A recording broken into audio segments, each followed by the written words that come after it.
Chiếc lên đầu chiếc khăn tang này để tỏ lòng thương mến, nhớ tiếc và biết ơn.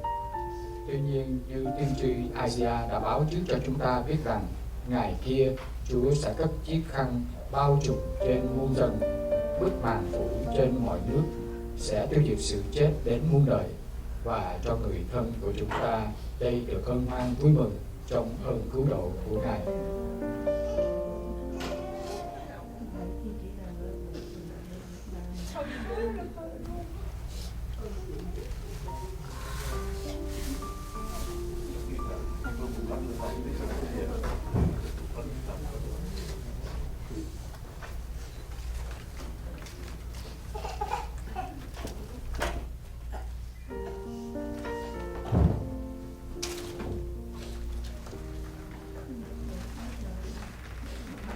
For the second one, when we do the blessing for the body of Mary, so let us continue to ask the Lord. Cảm ơn các anh chị em đã tới để tham dự nghi thức làm phép xác cũng như là khăn tang. Ngoài ra, các bạn cũng cảm ơn tụi con đã lo lắng cho má con.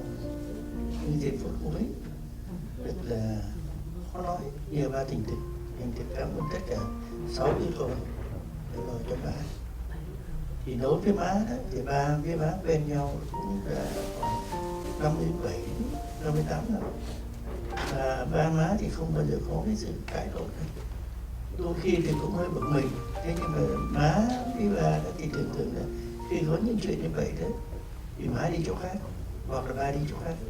Hoặc là một buổi mà đóng cửa, hoặc mở tivi. Đôi khi mà mở tivi to lên thì ba không có nghe gì nữa, thì má đang sùng ba đang tắt tivi. Đấy là những cái kỷ niệm ba má thì không bao giờ giận nhau, không giận nhau đến một ngày, thì lúc nào cũng vui vẻ với nhau. Đấy là những cái kỷ niệm ba muốn chia sẻ với tụi con, là tụi con cũng giống như ba má, để đừng có để ý thì trong bụng ấy, lúc nào cũng vui vẻ và bỏ qua tất cả những cái gì mà người vợ mình hay người chồng mình làm cho mình buồn, nhưng bỏ qua đấy hết. Rồi con chỉ có vậy thôi để chia sẻ cho con. Mình cảm ơn tất cả mọi người gia đình của con tới hôm nay chung với chia buồn chung với gia đình của con. Về cái kỷ niệm về má con thì chỉ nhớ nhất là má con thương tất cả mọi người, không có người nào má không có thương gì hết. Ai mà gặp thì má always làm best friend với người ta. Thì cái đấy thì con nhớ nhất. Con thì giờ con đi càng lớn thì con muốn dạy cho mấy đứa con muốn vậy luôn. Người nào mà mình gặp thì mình quý người ta, mình thương người ta sẽ thương mình lại. Thì cái đấy là cái gì mà con nhớ nhất. Cảm ơn rất nhiều. Và kế đến xin mời anh Tuấn là người con trai trong gia đình. Cảm ơn cha, cảm ơn các chị, các chú, các bác, các mẹ, tất cả gia đình trong đây. Cái điều mà con nhớ với má con là má con không phải chỉ có má của con đâu, nhưng mà tất cả người. Con biết những cái cậu cũng nói hôm kia cậu cũng nói là hồi nhỏ thì má con cũng coi cậu giống là, cậu coi má con giống là người mẹ luôn, tại vì má con cũng hay lo cho trong gia đình. Mấy người mà trong sở làm cũng coi má con là người mẹ người ta luôn, người nào cũng chạy tới hỏi má ý kiến, hỏi má chú làm sao xô má, lúc nào cũng phải dạy vô, cũng làm với người mẹ dạy cho người ta làm sao. Thì mấy cái đấy là con thấy là không phải là con chỉ có mình con mất một người mẹ, mà tất cả người trong phòng, tất cả người mà tới thăm người mẹ luôn. Con sẽ nói tiếng Anh. But one thing I love about my mom is she has a big heart. Like everyone has talked about. She cared about everyone. She put herself to the side and she sacrificed for herself to make everyone else happy. I miss her a lot. Kính thưa tất cả thành viên, thưa gia đình anh Nguyễn Tóc, các cháu của con, chị Lê Ngọc Anh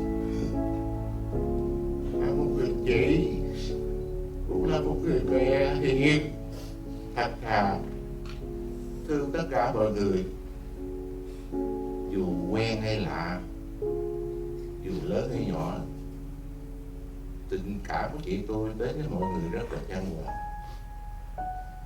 Đó là cái gương mà anh em chúng tôi, các con cháu trong gia đình học hỏi chị. Theo tôi nghĩ là tôi tới hiện tại bây giờ tôi cũng chưa có chấp nhận là chị tôi về với Chúa. Nhưng mà thôi bây giờ tới giờ phút này rồi, chị tôi đã nằm đây, còn với gia đình còn một ngày nữa thì tôi phải chấp nhận.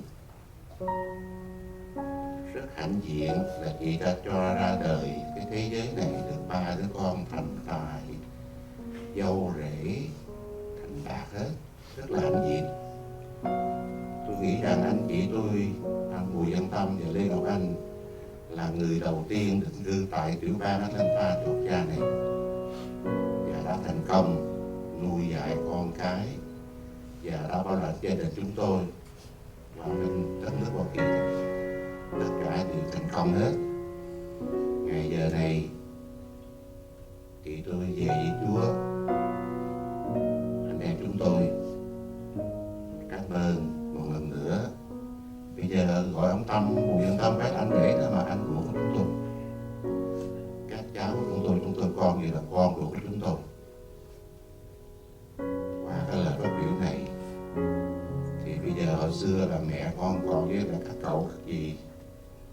Bây giờ mẹ con đi về với Chúa thì là bố con là anh ruột của cậu, của các dì. Thì cậu cũng mong là các con của các cậu các dì là mẹ của các con. Xin hết.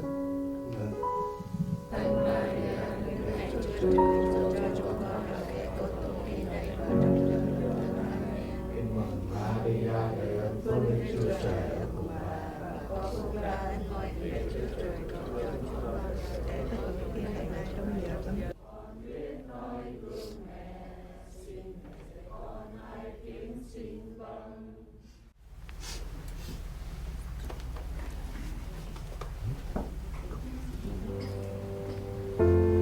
Nhân danh Cha và Con và Thánh Thần.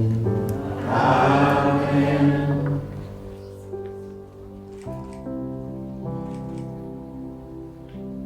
Vì con, vì có Chúa ở cùng con. Trước hết con xin kính mời cha Francisco Trần Quốc Tuấn.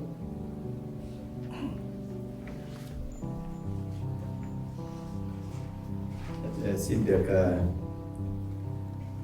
gửi lời của Đức ông Francisco. Ngài nói là Ngài rất là mong muốn đến, nhưng mà giờ không ai chở đi, rồi không có chạy xe được nữa, cho nên là giờ tôi truyền lời chia buồn, chia sẻ cái sự mất mát, tưởng nhớ với gia đình. Và chắc chắn là Ngài nói là Ngài đã dâng lễ và tiếp tục dâng lễ để cầu nguyện cho linh hồn Maria sớm về Thánh Chúa. Như là xin được đại diện cho tất cả quý cha Việt Nam ở trong Tổng giáo phận Atlanta cũng xin chia sẻ với gia đình cái sự hụt hẫng mất mát trong cái lúc này.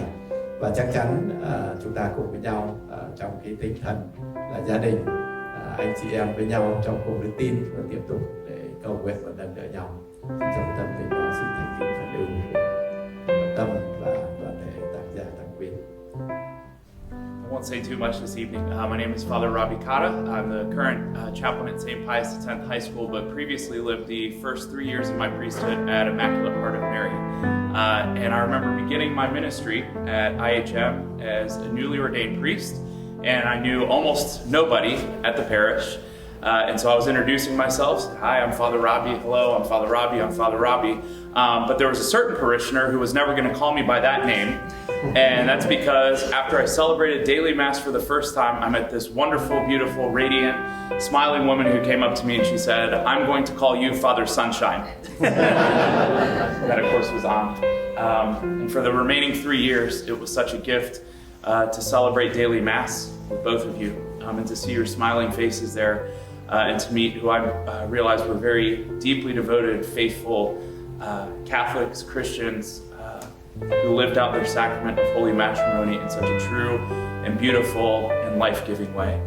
And so all I will say to all of you, the family, for the gift of this presence, for the gift of this life, is thank you. for the gift of who she is and who all of you are, because you have all been a tremendous blessing and a great gift that I will always fondly remember for the rest of my priesthood, the rest of my life. So thank you. I won't say too much either. My name is Deacon Eric Wilkinson. I'm at Immaculate Heart of Mary Catholic Church. I was thinking before I came today, I can't remember or put my finger on the first time that I met Ann and Tom. I've been ordained about 7 years, but I can tell you one thing for certain is that once I did meet her, I never forgot her, because she radiated such a love and a joy and a faith that she showered out on so many people. When Father Robbie let me know about the tragic accident that had happened, the only thing I could do was turn my car and drive up to the hospital. And as hard as it was to see her, after the stroke, and to see the surgery, to see this vibrant life, just kind of silenced, I have to tell you, at the very same time, I couldn't help but give thanks for her life and give thanks for this beautiful family that surrounded her. Because it's no surprise she wasn't alone. She's been surrounded by family, extended family and friends for so long. And it's so wonderful to see so many people here. This family will need all of us in the hard days to come. And so I just want to say thank you for the gift of her. All of you are the result of that gift, the love that she has shared with you, you extend to so many people around you. And we embrace you, we love you, and we will miss your mom. And quý tu sĩ nam nữ, quý ông bà anh chị em, đặc biệt là quý tang gia và tăng quyến.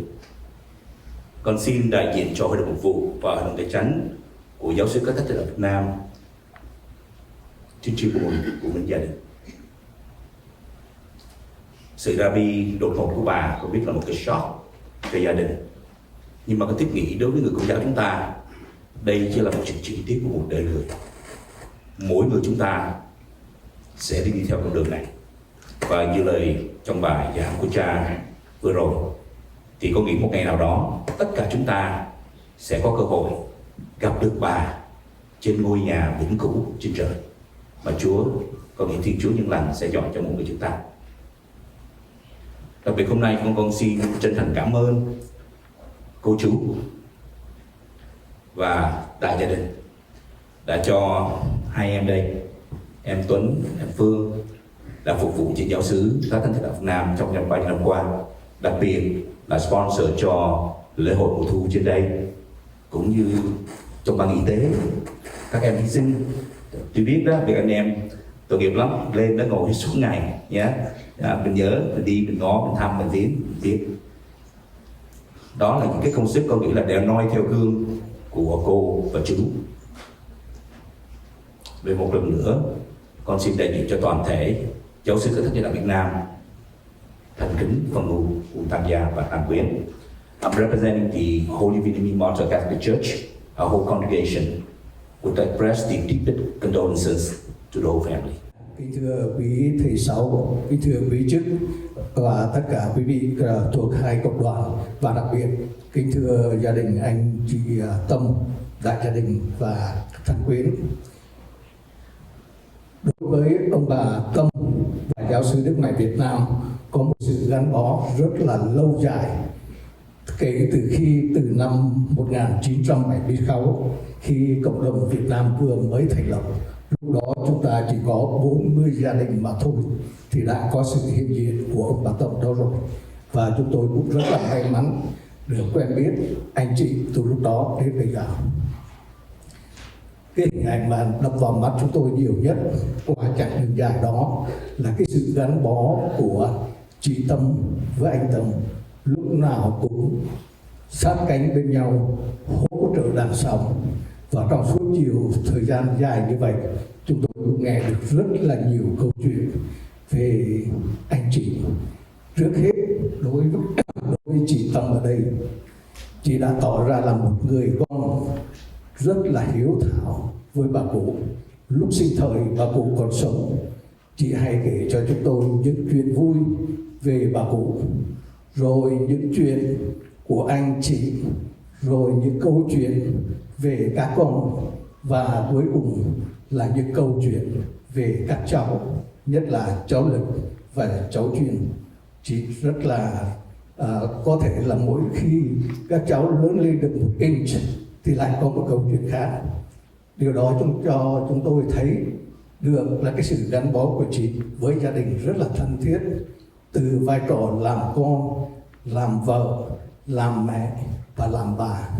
Nay công việc của chị có lẽ đã xong, nghĩa vụ của chị đã hoàn tất trên dương thế này, và bây giờ công việc mới của chị là về bên Chúa.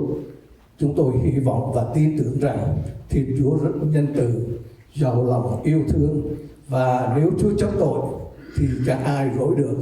Bởi vậy chúng tôi cầu mong và trong niềm tin vào Thiên Chúa, thứ nhất là đem lại sự an ủi cho đại gia đình, bởi vì chúng ta tin chắc rằng Chúa sẽ không từ bỏ một người con hiếu thảo nào cả.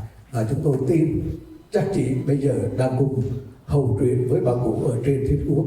Một lần nữa xin đại diện giáo sứ Đức Mẹ Việt Nam xin chia buồn và đồng thời cũng cảm ơn anh chị, nhất là chị đã sát cánh với anh Tâm trong suốt khoảng thời gian dài.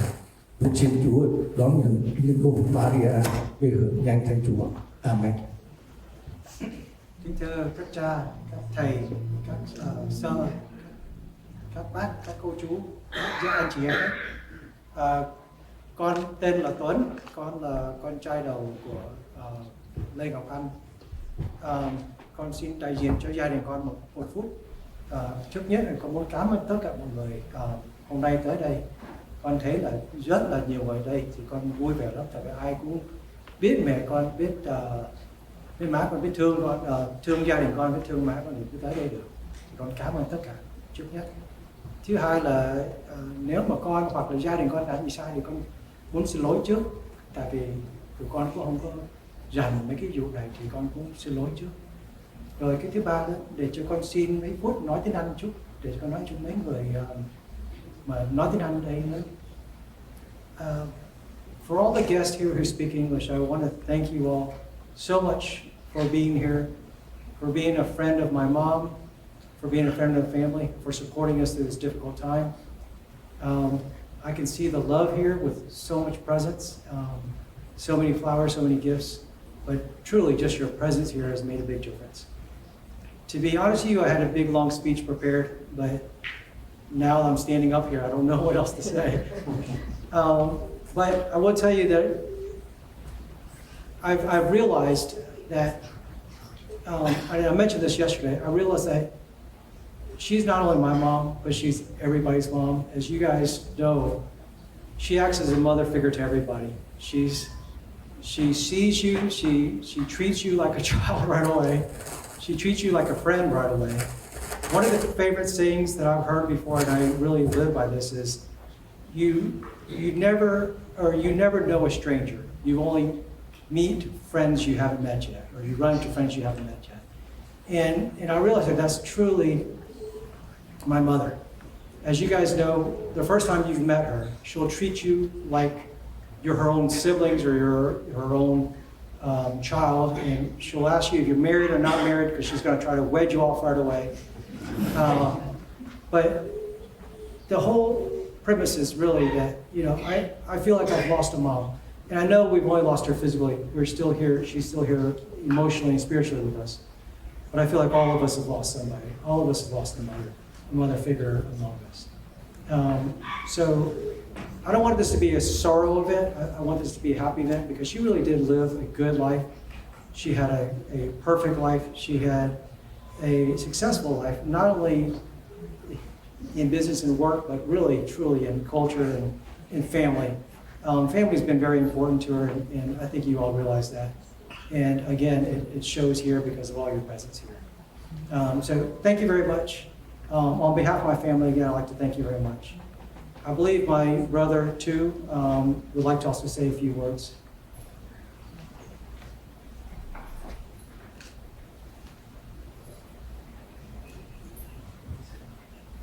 Thank you, everyone, for being here today. Yeah, like my brother said, I had this whole speech planned out, but it's a little bit different when you're up here in these kind of moments. My mom has touched a lot of people. She's probably one of the most selfless persons I know. She looks around at others, and the joy that she brings to others means much more to her. And she'll sacrifice her own needs and wants for that. You know, we lost her in this physical world, but one thing I'm certain is heaven has gained an angel today. And like I said, I appreciate everyone being here, and it means a lot. It means a lot to my family. Does anyone else want to say anything sweet?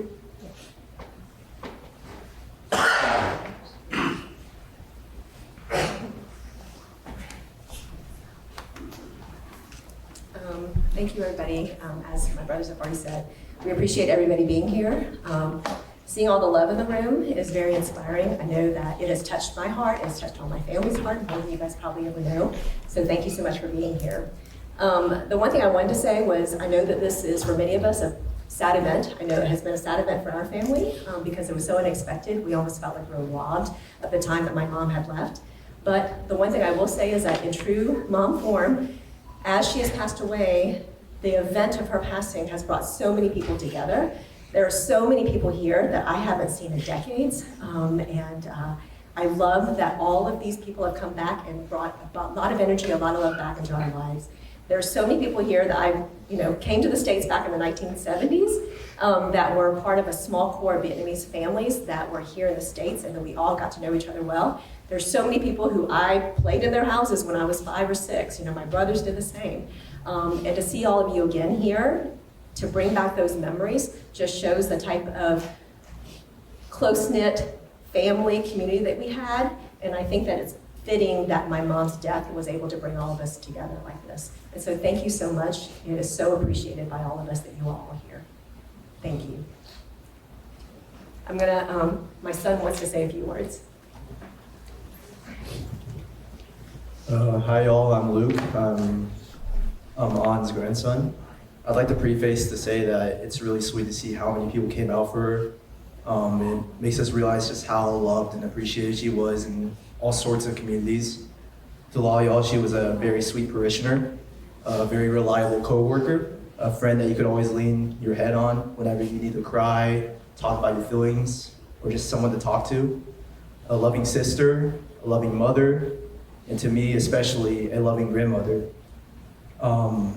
I guess now that I'm up here, very similar to my uncles and my mom, I'm not too sure what to say, but I guess one thing I can say about my grandmother is that in the past few weeks have been definitely pretty hard, but it's given me a lot of time to think about my grandma. And I guess one thing I ironically miss the most about my grandma is how much she used to lecture me. Up until pretty much until I was in college, she would tell me how to do the most basic juvenile concepts like microwaving food. She was very specific. I'll be telling her why I'm 19 or 20 now. I know how to microwave food. But I guess in retrospect, one thing I learned from it, especially as I got older, is that it didn't come from a place of trying to annoy me or make me feel like I was a little kid, but it came from a place of the purest love you can have for another human being in your life. It came from that love that you can only feel for your grandkids, your family, your friends, because all she wanted was for me to be happy. And I guess to wrap it up, because I don't want to take up too much time, I have one last thing I'd like to say to my grandma, and it's thank you for everything, boy. Thank you. Does anyone else wish to speak? Chris, you want to come speak? So I know a lot of people have spoken so far. I'm An's granddaughter and Luke's sister. I just wanted to talk about the life that my grandmother lived. She was the kindest and most selfless person I know. She was the type of person who would never let anyone feel left out or left behind. She was even the type of person who would get Christmas gifts for my dog every Christmas. She would go out of her way to get a toy or a special treat just for him. She was so thoughtful, she would cook for us each and every day, each and every week. She would check up on us. She'd be like, what do you want to eat this week? I have all these options, just let me know and I'll be there to do it. She even labeled the Tupperware that she gave us. It was color-coded too. But I just want to say that knowing the type of person she is, the thing that would make her happiest is seeing everyone here gathered today, just for just for her and just for all the family. Thank you. Is anyone else?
Một thời để than van, một thời để múa nhảy, một thời để quăng đá, một thời để lượm đá, một thời để ôm hôn, một thời để tránh hôn, một thời để kiếm tìm, một thời để đánh mất.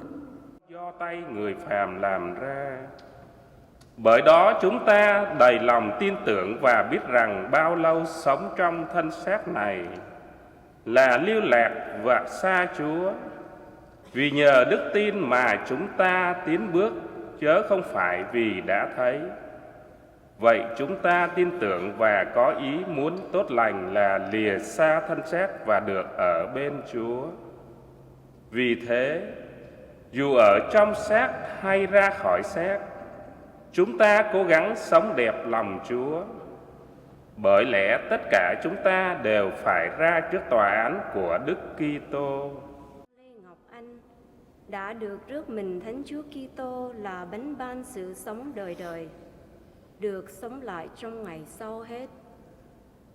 Chúng ta cùng cầu xin Chúa. Xin Chúa nhận lời chúng con.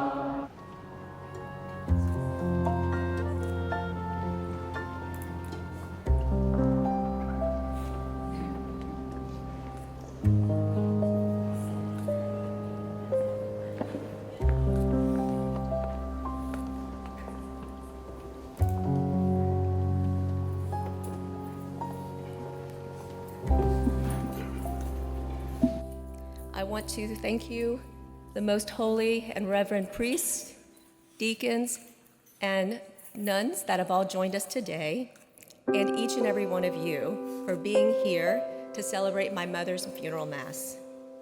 American writer and poet Maya Angelou once said, "I've learned that people forget what you said, people will forget what you did, but people will never forget how you made them feel." This is the mantra that my mother lived by. She never met a stranger. Everyone was family in her eyes, and she always made sure they felt that way. Yesterday at her prayer service, I mentioned that my mother's visitation felt like a big reunion, decades in the making. I laughed, cried tears, and shared memories with so many people that I hadn't seen in years, many I hadn't seen in decades.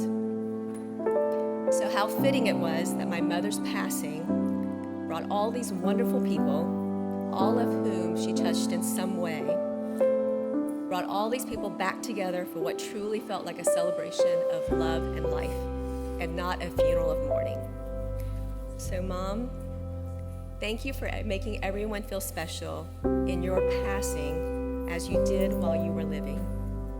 We love you and know that heaven has gained the most precious of angels.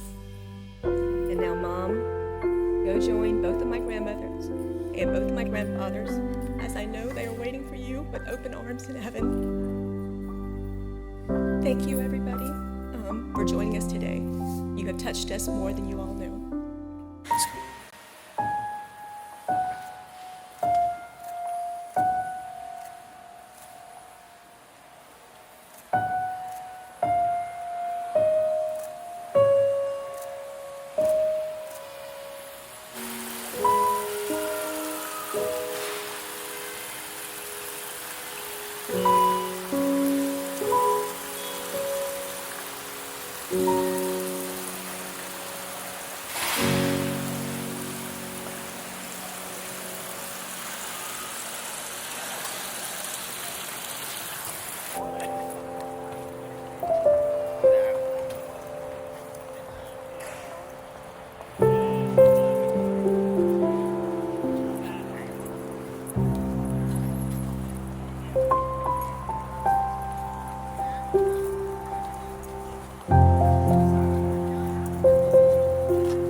Ta đi qua cái giai đoạn thứ tư ở trong cái nghi thức an táng, đó là tại phần mộ. Ở phần mộ sẽ có nghi thức làm phép huyệt mộ, rồi chúng ta cùng cầu nguyện cho chính chúng ta là những người còn sống, và đặc biệt cầu nguyện cho các linh hồn và cách riêng linh hồn Maria. Lạy Chúa Giêsu Kitô, công nghiệp đức nữ đồng trinh, mà Chúa giơ tay dập tắt lửa hồng nung nấu vô cùng đớn đau. Xin Chúa nghe lời chúng con khẩn cầu, mà đưa linh hồn Maria qua chốn âu.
Lột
cái tang mày ra đi, mày lăn xong mày đi ta đi.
Thank you.